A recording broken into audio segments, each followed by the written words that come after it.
Former 3 Division John Riel Casimero may laban na at Ryan Garcia ginaya ang galawan ni Pacquiao, tara mga body, at atin itong pag-usapan. Ayon nga sa post ni former 3 Division World Champion John Riel Casimero ay nag-flex ito patungkol sa kanyang laban. Makikita sa latest post niya sa kanyang Facebook na parang may bagong balita na paparting mukhang papaldo na naman daw siya.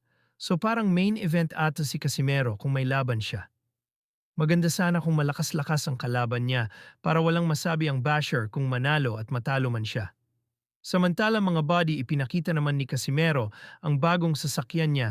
Natanong nga din siya dyan kung magkano daw yung nasa likod na bike.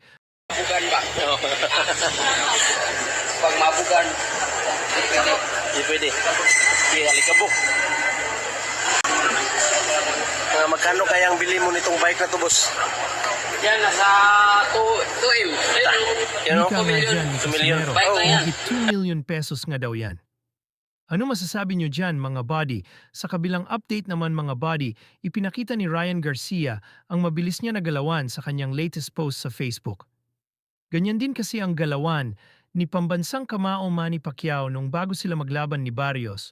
Mukhang ginagaya ni Ryan Garcia ang mga speed na galawan ng mga kamao ni Manny Pacquiao. Matatandaan kasi nung naglaban si Manny at Mario Barrios ay mabibilis na suntok ang pinatama niya kay Barrios. Ano masasabi niyo dito mga body?